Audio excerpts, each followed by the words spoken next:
നിങ്ങൾ എത്ര ആത്മാർത്ഥമായിട്ടാണോ ഈ എക്സാമിന് വേണ്ടി പ്രിപ്പയർ ചെയ്യുന്നത് അത്രയും ആത്മാർത്ഥമായിട്ട് തന്നെ നിങ്ങൾ ഈ ഫിസിക്കലിന് വേണ്ടിയും നിങ്ങൾ എന്താണ് ട്രൈ ചെയ്യേണ്ടതാണ്. ഒരേ ഒരു ചാൻസേ നമുക്ക് കിട്ടുന്നുള്ളൂ. ഈ ഒരു ചാൻസിനുള്ളിൽ നിങ്ങൾ കംപ്ലീറ്റ് ചെയ്തിരിക്കണം. സ്ത്രീകൾക്കില്ല, അത് പുരുഷന്മാരിൽ മാത്രമാണ് നോക്കുന്നത് കേട്ടോ. ഹലോ, എല്ലാവർക്കും റോംബസ് ലേണിംഗിലേക്ക് സ്വാഗതം. അപ്പൊ നമ്മൾ എല്ലാവരും കാത്തിരുന്ന റെയിൽവേയുടെ RPF എക്സാം വിളിച്ചിരിക്കുകയാണ് അല്ലെ. അപ്പൊ ഈ ഒരു എക്സാമിന്റെ നോട്ടിഫിക്കേഷൻ വന്നപ്പോ തന്നെ നമ്മുടെ കുട്ടികൾക്ക് എല്ലാവർക്കും കുറേ ഡൗട്ടുകളുമായി നമ്മുടെ അടുത്തേക്ക് വന്നിട്ടുണ്ട്. അപ്പൊ ഈ ഡൗട്ട്സിനകത്ത് ഏറ്റവും പ്രധാനപ്പെട്ട അല്ലെങ്കിൽ ഏറ്റവും കൂടുതൽ വന്നിട്ടുള്ള സംശയം എന്ന് പറയുന്നത് ഫിസിക്കലുമായി ബന്ധപ്പെട്ടിട്ടാണ്. ഫിസിക്കലിന് എന്തൊക്കെ ടാസ്കുകളാണ് വരുന്നത്, ഈ ആണുങ്ങൾക്കും പെണ്ണുങ്ങൾക്കും സെയിം ടാസ്കുകളാണോ വരുന്നത്, അതോ നമ്മുടെ ജനറൽ കാറ്റഗറിക്ക് വരുന്ന അതേ ടാസ്കുകളാണോ നമ്മുടെ SC ST കാർക്ക് വരുന്നത്, അങ്ങനെ കുറേ അധികം സംശയങ്ങളുമായിട്ട് നമ്മുടെ അടുത്ത് കുട്ടികൾ വരുന്നുണ്ട്. അപ്പൊ ഈ സംശയങ്ങൾക്കെല്ലാം ആൻസറുമായിട്ടാണ് ഞാനിപ്പോ വന്നെത്തിയിരിക്കുന്നത് കേട്ടോ. ഞാനൊരു കാര്യം പറഞ്ഞോട്ടെ, നിങ്ങൾ RPF എക്സാമിന് പ്രിപ്പയർ ചെയ്യുന്ന ആൾക്കാരാണ് എന്നുണ്ടെങ്കിൽ നിങ്ങൾ എത്ര ആത്മാർത്ഥമായിട്ടാണോ ഈ എക്സാമിന് വേണ്ടി പ്രിപ്പയർ ചെയ്യുന്നത് അത്രയും ആത്മാർത്ഥമായിട്ട് തന്നെ നിങ്ങൾ ഈ ഫിസിക്കലിന് വേണ്ടിയും നിങ്ങൾ എന്താണ് ട്രൈ ചെയ്യേണ്ടതാണ്. കാരണം ഇപ്പോഴേ അതിന് വേണ്ടിയിട്ടുള്ള ട്രെയിനിങ്ങുകളെല്ലാം സ്റ്റാർട്ട് ചെയ്താൽ മാത്രമേ നിങ്ങൾ ആ ഒരു ടൈം ആകുമ്പോൾ നിങ്ങളുടെ ബോഡി ഈ ഫിസിക്കൽ എക്സാമിന് വേണ്ടിയിട്ട് പാകപ്പെട്ട് വരുള്ളൂ കേട്ടോ. അപ്പൊ ഇപ്പോഴേ എന്താണ് ഈ പറയുന്ന ഫിസിക്കലിന് വേണ്ടിയിട്ടുള്ള ട്രെയിനിങ്ങുകളും കാര്യങ്ങളും എല്ലാം സ്റ്റാർട്ട് ചെയ്യാനായിട്ട് ശ്രദ്ധിക്കുക. അപ്പോൾ നമ്മുടെ RPF കോൺസ്റ്റബിൾ ആൻഡ് SI എക്സാമുകൾക്ക് എന്തൊക്കെയാണ് ഫിസിക്കലിന്റെ കാര്യങ്ങൾ ശ്രദ്ധിക്കേണ്ടതായിട്ട് വരുന്നത് എന്ന് നമുക്ക് ഡീറ്റെയിൽ ആയിട്ടൊന്ന് നോക്കാം കേട്ടോ. അപ്പോൾ മെയിൻ ആയിട്ടും 2 ടെസ്റ്റുകളാണ് വരുന്നത്. നമുക്ക് PET ടെസ്റ്റും വരുന്നുണ്ട്, PMTയും വരുന്നുണ്ട് കേട്ടോ. അപ്പൊ എന്താണ് PET എന്ന് പറഞ്ഞാൽ ഫിസിക്കൽ എഫിഷ്യൻസി ടെസ്റ്റ് ആണ്. അതേപോലെ PMT എന്ന് പറഞ്ഞാൽ എന്താണ്, ഫിസിക്കൽ മെഷർമെന്റ് ടെസ്റ്റ് ആണ്. അല്ലെങ്കിൽ 2 ഘട്ടങ്ങളായിട്ടാണ് വരുന്നത് അല്ലെ. ഇതില് നമ്മൾ ആദ്യം നോക്കുകയാണെങ്കിൽ, അതായത് നമ്മൾ നോക്കുന്നത് RPF കോൺസ്റ്റബിളിന്റെ ആണ്. RPF കോൺസ്റ്റബിളിന്റെ കേസിൽ PET എന്ന് പറയുന്നത്, അതായത് ഫിസിക്കൽ എഫിഷ്യൻസി ടെസ്റ്റിന്റെ കാര്യം പറയുമ്പോൾ നമുക്ക് 1600 മീറ്റർ റേസ് വരുന്നുണ്ട്, 800 മീറ്റർ റേസ് വരുന്നുണ്ട്, അതേപോലെ നമുക്ക് ലോങ് ജമ്പ് വരുന്നുണ്ട്, ഹൈ ജമ്പ് വരുന്നുണ്ട്. ഓക്കെ, ഇങ്ങനെ 4 കാറ്റഗറീസ് ആണ് നമുക്ക് വരുന്നത് ടാസ്കുകൾ നോക്കിക്കഴിഞ്ഞാൽ. പിന്നെ നമ്മൾ നോക്കിക്കഴിഞ്ഞാൽ ഈ 1600 മീറ്റർ റേസ് എന്ന് പറയുന്നത് പുരുഷന്മാർക്കാണ് ഈ പറയുന്ന 1600 മീറ്റർ റേസ് വരുന്നത്. സ്ത്രീകൾക്ക് നോക്കിയേ, ഫീമെയിൽസിലാണെങ്കിലോ 800 മീറ്റർ റേസ് ആണ് വരുന്നത്. ഓക്കെ, ഇനി പുരുഷന്മാരുടെ കേസിൽ ഈ 1600 മീറ്റർ റേസ് എന്ന് പറയുന്നത് എത്ര മിനിറ്റിനുള്ളിൽ നമ്മൾ കംപ്ലീറ്റ് ചെയ്യണം, അതിന്റെ ടൈം എന്തായിരിക്കണം എന്ന് നോക്കിയേ, 5 മിനിറ്റ് 45 സെക്കൻഡിനുള്ളിൽ ഇത് കംപ്ലീറ്റ് ചെയ്തിരിക്കണം എന്നാണ് പറയുന്നത്. ഓക്കെ, ഇനി സ്ത്രീകളുടെ കേസ് ആണെങ്കിലോ 800 മീറ്റർ റേസ് 3 മിനിറ്റ് 40 സെക്കൻഡിനുള്ളിൽ കംപ്ലീറ്റ് ചെയ്തിരിക്കണം എന്നാ പറയുന്നത്. 3 മിനിറ്റ് 40 സെക്കൻഡിനുള്ളിൽ. ഓക്കെ, ഇനി നോക്കിക്കേ, ലോങ് ജമ്പിന്റെ കേസ് ആണെങ്കിലോ പുരുഷന്മാർക്ക് 14 ഫീറ്റ് ആണ് ഇതിന്റെ ലിമിറ്റ് ആയിട്ട് പറയുന്നത്, സ്ത്രീകൾക്കാണെങ്കിലോ 9 ഫീറ്റ് ആണ് പറയുന്നത്. ഓക്കെ, ഇനി ഹൈ ജമ്പ് എടുത്താലോ, ഹൈ ജമ്പ് നമുക്ക് പുരുഷന്മാർക്ക് 4 ഫീറ്റും സ്ത്രീകളിൽ 3 ഫീറ്റും ആണ് വരുന്നത് കേട്ടോ. ഇനി കൃത്യമായിട്ട് നോക്കിക്കഴിഞ്ഞാൽ നിങ്ങൾക്ക് കാണാനായിട്ട് സാധിക്കും, 1600 മീറ്റർ റേസിനും 800 മീറ്റർ റേസിനും ഒരേ ഒരു ചാൻസേ നമുക്ക് കിട്ടുന്നുള്ളൂ. ഈ ഒരു ചാൻസിനുള്ളിൽ നിങ്ങൾ കംപ്ലീറ്റ് ചെയ്തിരിക്കണം, നിങ്ങൾ പാസ് ആയിരിക്കണം.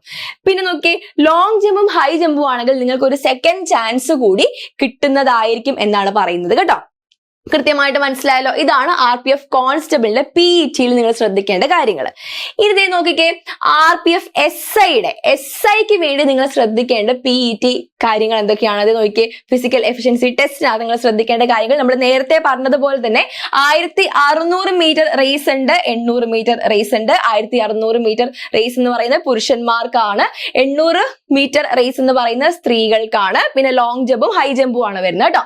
1600 മീറ്റർ റേസ് ആണെന്നുണ്ടെങ്കിൽ പുരുഷന്മാര് 6 മിനിറ്റ് 30 സെക്കൻഡിനുള്ളിൽ കംപ്ലീറ്റ് ചെയ്യണം.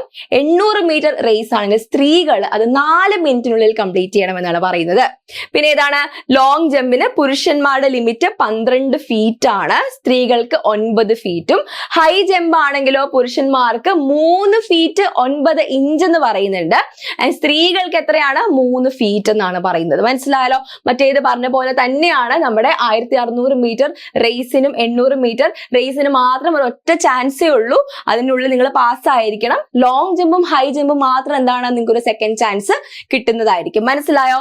ഓക്കെ, ഇതേ നോക്കിക്കേ, നമ്മുടെ SIക്കും കോൺസ്റ്റബിളിനും ഫിസിക്കൽ മെഷർമെന്റ് ടെസ്റ്റ് ആണ് അടുത്ത്, PMT അല്ലെ, ഫിസിക്കൽ മെഷർമെന്റ് ടെസ്റ്റ് രണ്ടു പേർക്കും എന്താണ് SI ആണെങ്കിലും കോൺസ്റ്റബിൾ ആണെങ്കിലും സെയിം ആണ് വരുന്നത്, കോമൺ ആയിട്ടാണ് വരുന്നത്. നോക്കിയേ എന്തൊക്കെയാണ് ശ്രദ്ധിക്കുന്നത്. ഇവിടെ നമുക്ക് ഹൈറ്റ് ശ്രദ്ധിക്കുന്നുണ്ട്, അതേപോലെ ചെസ്റ്റിന്റെ കാര്യങ്ങളും ശ്രദ്ധിക്കുന്നുണ്ട്. ഓക്കെ, ചെസ്റ്റിന്റെ എക്സ്പാൻഷൻ ഒക്കെ നോക്കുന്നുണ്ട്. പക്ഷെ ഇതായി ശ്രദ്ധിച്ച് നോക്കിയാൽ നിങ്ങൾക്ക് കാണാനായിട്ട് സാധിക്കും ചെസ്റ്റിന്റെ കാര്യങ്ങൾ, ചെസ്റ്റിന്റെ മെഷർമെന്റ്സ് എടുക്കുന്നത് സ്ത്രീകൾക്കുണ്ടോ? ഇല്ല, സ്ത്രീകൾക്കില്ല. അത് പുരുഷന്മാരിൽ മാത്രമാണ് നോക്കുന്നത് കേട്ടോ. നിങ്ങളുടെ സംശയത്തിനുള്ള ആൻസർ ആണ് ഈ പറയുന്നത്. പുരുഷന്മാർക്കും സ്ത്രീകൾക്കും വ്യത്യാസമായിട്ട് വരുന്ന എവിടെയാണ്? ചെസ്റ്റിന്റെ കാര്യത്തിൽ വരുന്നുണ്ട്. അതേപോലെ നമ്മൾ റേസിന്റെ കാര്യം പറഞ്ഞല്ലോ, 1600 മീറ്ററും 800 മീറ്റർ റേസിന്റെ കാര്യത്തിലും വ്യത്യാസപ്പെട്ട് വരുന്നുണ്ട്. ഇവിടെ പുരുഷന്മാർക്കാണ് ചെസ്റ്റിന്റെ അളവ് നോക്കുന്നത്, സ്ത്രീകൾക്കില്ല എന്ന് മനസ്സിലായല്ലോ. ഇനി ഹൈറ്റ് നോക്കിക്കേ. ഹൈറ്റിന്റെ കേസ് എടുത്തു കഴിഞ്ഞാൽ നമുക്ക് പുരുഷന്മാരുടെ കേസിൽ ഹൈറ്റ് നമ്മുടെ 165 സെന്റിമീറ്റർ ആണ് വരുന്നത്. സ്ത്രീകൾക്കോ 157 സെന്റിമീറ്റർ മതി. ഓക്കെ, ഇനി ഈ ഹൈറ്റ് തന്നെ നമ്മൾ ST കാറ്റഗറി ആണ് എന്നുണ്ടെങ്കിൽ നമ്മുടെ 160 സെന്റിമീറ്റർ ആണ്. നോക്കിയേ, സ്ത്രീകൾക്കോ 152 സെന്റിമീറ്റർ മതിയാവും. മനസ്സിലായോ ഹൈറ്റിന്റെ കേസ്?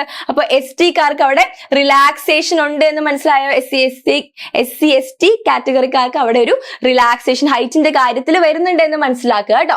ഇനി എന്താണ് നമ്മൾ ചെസ്റ്റിന്റെ കേസ് നോക്കിക്കഴിഞ്ഞാൽ ചെസ്റ്റ് എക്സ്പാൻഡഡും ഉണ്ട്, എക്സ്പാൻഡഡും ഉണ്ട്. ഓക്കെ, ചെസ്റ്റ് നമ്മുടെ നോർമൽ ആയിട്ടുള്ള മെഷർമെന്റും വരുന്നുണ്ട്, അതേപോലെ തന്നെ ഉണ്ട് എക്സ്പാൻഡഡും വരുന്നുണ്ട്. ഓക്കെ, ഇവിടെ നമ്മൾ ചെസ്റ്റിന്റെ കേസിൽ അൺഎക്സ്പാൻഡഡ് എന്ന് പറയുന്നത് 80 സെന്റിമീറ്റർ ആണ്. പുരുഷന്മാരിൽ മാത്രമേ വരുന്നുള്ളൂ, സ്ത്രീകളിൽ വരുന്നില്ല കേട്ടോ. അൺഎക്സ്പാൻഡഡ് പുരുഷന്മാരിൽ 80 സെന്റിമീറ്റർ, SC ST കാറ്റഗറിക്ക് ആണെങ്കിൽ എന്താണ് 76.2 സെന്റിമീറ്റർ ആണ് പറയുന്നത്. അതേപോലെ തന്നെ എന്താണ് ചെസ്റ്റ് എക്സ്പാൻഡ് ചെയ്തിട്ടുള്ള ചെസ്റ്റിന്റെ മെഷർമെന്റ് എന്ന് പറയുന്നത് നമുക്ക് പുരുഷന്മാരിൽ 85 സെന്റിമീറ്റർ വരുന്നു. അതേപോലെ SC ST കാറ്റഗറിക്ക് ആണെങ്കിൽ 81.2 സെന്റിമീറ്റർ ആണ് വരുന്നത്. സ്ത്രീകളിലെ ചെസ്റ്റിന്റെ മെഷർമെന്റ്സ് നോക്കുന്നില്ല എന്ന് നമുക്ക് മനസ്സിലാവുന്നുണ്ട് അല്ലെ. ഓക്കെ, അപ്പൊ ഇത്രയാണ് നമുക്ക് PMTയുടെ മെഷർമെന്റ് ആയിട്ട് വരുന്നത്. ഇനി ശ്രദ്ധിക്കേണ്ട കുറച്ച് കാര്യങ്ങൾ ഉണ്ട് എന്ന് പറഞ്ഞിട്ട് ഇതിന്റെ താഴെ ഒരു വേറെ കുറച്ച് കാര്യം കൂടി പറയുന്നുണ്ട്. എന്താണ് നമ്മൾ നേരത്തെ പറഞ്ഞു തന്നെയാണ്, 1600 800 മീറ്റർ റേസുകൾക്ക് ഒരു ചാൻസ് മാത്രമേ നിങ്ങൾക്ക് കിട്ടുകയുള്ളൂ. അതിനുള്ളിൽ നിങ്ങൾ എന്തായിരിക്കണം? പാസ് ആയിരിക്കണം. ബാക്കിയുള്ളവ അതായത് ലോങ് ജമ്പ്, ഹൈ ജമ്പ് പോലെ ഉള്ളവയ്ക്ക് എന്താണ് will be given up to 2 chances, 2 chance വരെ നിങ്ങൾക്ക് കിട്ടുന്നതായിരിക്കും എന്ന് പറയുന്നു. പിന്നെ എന്താ പറയുന്നത്, എക്സ് സർവീസ് മാൻ ആണ് എന്നുണ്ടെങ്കിൽ നിങ്ങൾക്ക് PET അവര് നോക്കുന്നില്ല, മനസ്സിലായോ? പക്ഷെ എന്താണ് PMT ബാക്കിയുള്ള മെഷർമെന്റ്സും കാര്യങ്ങളും എല്ലാം നോക്കുന്നതായിരിക്കും. അപ്പൊ എക്സ് സർവീസ് മാൻ ഒരു എക്സംഷൻ ഉണ്ട് അവിടെ. ഓക്കെ, ഇനി എന്താണ് ഈ പറയുന്നത്, നമ്മൾ പറഞ്ഞിട്ടുള്ള എല്ലാ കാറ്റഗറീസും കാൻഡിഡേറ്റ്സ് ക്വാളിഫൈ ചെയ്തിരിക്കണം എന്ന് പറയുന്നുണ്ട്. പിന്നെ എന്താണ്, പുരുഷന്മാരുടെ കേസിൽ നിങ്ങൾക്കൊരു മിനിമം ഹൈറ്റ് ഇല്ല എന്നുണ്ടെങ്കിൽ ബാക്കിയുള്ള മെഷർമെന്റ്സ് ഒന്നും നിങ്ങൾക്ക് നോക്കില്ല എന്ന് പറയുന്നു. അതായത് ഒരു മിനിമം ഹൈറ്റ് ഇല്ല എന്നുണ്ടെങ്കിൽ പിന്നെ നിങ്ങളുടെ ചെസ്റ്റിന്റെ ഒന്നും മെഷർമെന്റ് അവർ നോക്കില്ല. അപ്പൊ ഹൈറ്റ് എന്നുള്ള ഒരു കാറ്റഗറി, ആ ഒരു ക്രൈറ്റീരിയ നിങ്ങൾ പാസ് ആയിരിക്കണം ബാക്കിയുള്ള മെഷർമെന്റ്സ് എടുക്കണം എന്നുണ്ടെങ്കിൽ എന്നാണ് പറയുന്നത്. ഇനി the candidates that are qualifying 1600 meter and 800 meter race will be measured for eligibility with respect to height and chest. The chest measurement will be taken only for male candidates എന്ന് പറയുന്നു കേട്ടോ. 1600 800 metre raise pass ആയിട്ടുള്ള കാൻഡിഡേറ്റ്സിന്റെ മാത്രമേ ബാക്കിയുള്ള measurements എടുക്കുകയുള്ളൂ. മനസ്സിലായി? And ചെസ്റ്റിന്റെ measurement പുരുഷന്മാർക്ക് മാത്രമേ എടുക്കുന്നുള്ളൂ, സ്ത്രീകൾക്ക് അത് വരുന്നില്ല. മനസ്സിലായോ? അതേപോലെ തന്നെ if a male candidate's unexpanded chest measure is below the eligibility limit, expanded measure shall not be taken. കണ്ടോ, 2 ടൈപ്പ് ചെസ്റ്റ് മെഷർമെന്റ് ഉണ്ടെന്ന് പറഞ്ഞു. അൺഎക്സ്പാൻഡഡും ഉണ്ട്, എക്സ്പാൻഡഡും ഉണ്ട്. അൺഎക്സ്പാൻഡഡ് ചെസ്റ്റ് ലിമിറ്റ് തന്നെ നിങ്ങൾക്ക് ആവശ്യത്തിന് ഇല്ല എന്നുണ്ടെങ്കിൽ, ആ ലിമിറ്റിൽ താഴെയാണ് എന്നുണ്ടെങ്കിൽ നിങ്ങളുടെ എക്സ്പാൻഡഡ് ചെസ്റ്റ് ലിമിറ്റ് അവര് നോക്കില്ല, എടുക്കില്ല എന്നാണ് പറയുന്നത്. മനസ്സിലായല്ലോ? ഇനി ഈ പറയുന്ന ഇതാണ് candidates who does not have minimum height chest shall be treated as having failed. കേട്ടോ, ഈ പറയുന്ന ഹൈറ്റ് ചെസ്റ്റ് പോലുള്ളവയൊന്നും കറക്റ്റ് ആയിട്ട് ക്രൈറ്റീരിയ മാച്ച് ആവുന്നില്ല എന്നുണ്ടെങ്കിൽ നിങ്ങൾ എന്താണ് PMTയിൽ ഫെയിൽ ആയി എന്നാണ് കൺസിഡർ ചെയ്യുന്നത് എന്ന് പറയുന്നു. ഈ PET ആണെങ്കിലും PMT ആണെങ്കിലും ക്വാളിഫയിങ്ങിന് വേണ്ടി മാത്രമാണ് അവർ നോക്കുന്നത്, അല്ലാതെ ഇതിന് പ്രത്യേകിച്ച് മാർക്കോ സ്കോറോ ഒന്നും ഉണ്ടാവുകയില്ല എന്ന് പറയുന്നു. പിന്നെ എന്താണ് പറയുന്നത്, നമുക്ക് ഒരു ഗ്രീവൻസ് റീഡ്രസൽ സെൽ സെൽ ഉണ്ടാവും എന്ന് പറയുന്നു. ഒരു ഗ്രീവൻസ് റീഡ്രസൽ സെൽ ഉണ്ടാവും. അതായത് നിങ്ങളുടെ ഈ ഫിസിക്കൽ മെഷർമെന്റ് ടെസ്റ്റും ഒക്കെ ആയിട്ട് എന്തെങ്കിലും തരത്തിലുള്ള കംപ്ലൈന്റുകൾ ഉണ്ട് എന്നുണ്ടെങ്കിൽ നിങ്ങളുടെ PET PMT എക്സാം നടത്തിയിട്ടുള്ള അതേ ലൊക്കാലിറ്റിയിലുള്ള PCSCയുമായി ബന്ധപ്പെടുക. എന്താണ് PCSC? പ്രിൻസിപ്പൽ ചീഫ് സെക്യൂരിറ്റി കമ്മീഷണറുമായി ബന്ധപ്പെട്ടിട്ട് നിങ്ങൾക്ക് വേണ്ട കംപ്ലൈന്റ്സ് അവിടെ രജിസ്റ്റർ ചെയ്യാവുന്നതാണ്. അപ്പൊ അത് രജിസ്റ്റർ ചെയ്യാനുള്ള ഒരു പ്രത്യേകം സെല്ല് അവർ രൂപപ്പെടുത്തിയിട്ടുണ്ട്. ഏതാണ്? ഗ്രീവൻസ് റീഡ്രസൽ സെൽ എന്ന് പറയുന്ന സെല്ല് രൂപപ്പെടുത്തിയിട്ടുണ്ട് എന്നാണ് പറയുന്നത് കേട്ടോ. അപ്പൊ ഇത്രയും കാര്യങ്ങളാണ് നമ്മുടെ ഈ ഒരു എക്സാമുമായി ഫിസിക്കലുമായി ബന്ധപ്പെട്ട് നിങ്ങൾ ശ്രദ്ധിക്കേണ്ടതായിട്ട് വരുന്നത്. അതായത് പുരുഷന്മാർക്കും സ്ത്രീകൾക്കും ചില കാര്യങ്ങളിലൊക്കെ വ്യത്യാസങ്ങൾ വരുന്നുണ്ട്. അതേപോലെ തന്നെ ജനറൽ കാറ്റഗറിക്കാർക്കും അതേപോലെ SC/ST കാറ്റഗറിക്കാർക്കും ചില എക്സംഷൻസും ചില റിലാക്സേഷൻസും ഒക്കെ വരുന്നുണ്ട്. അപ്പൊ കൃത്യമായിട്ടാണ് നമ്മൾ ഈ പറയുന്ന വീഡിയോയിൽ ഡിസ്കസ് ചെയ്ത് പോയിട്ടുണ്ട്. അപ്പൊ എല്ലാവർക്കും നിങ്ങളുടെ ഡൗട്ട് എല്ലാം ക്ലാരിഫൈ ആയി എന്ന് ഞാൻ വിശ്വസിക്കുന്നു. അപ്പൊ നിങ്ങൾക്ക് ഈ RPF എക്സാമുമായി ബന്ധപ്പെട്ട് എന്ത് തരത്തിലുള്ള സംശയങ്ങൾ ഉണ്ട് എങ്കിലും നിങ്ങളെ ഹെൽപ്പ് ചെയ്യാനായിട്ട് നമ്മുടെ റോംബസ് ടീം 24/7 റെഡിയാണ്. നമുക്കൊരു വാട്സ്ആപ്പ് ചാനലും അതേപോലെ തന്നെ നമുക്ക് ടെലഗ്രാം ചാനലും ഒക്കെ ഉണ്ട്. നിങ്ങൾക്ക് എന്ത് സംശയങ്ങൾ ഉണ്ടെങ്കിലും ഈ ചാനൽ വഴി നിങ്ങൾക്ക് ബന്ധപ്പെടാവുന്നതാണ്. നമ്മുടെ ടീം നിങ്ങളെ ഹെൽപ്പ് ചെയ്യുന്നതായിരിക്കും.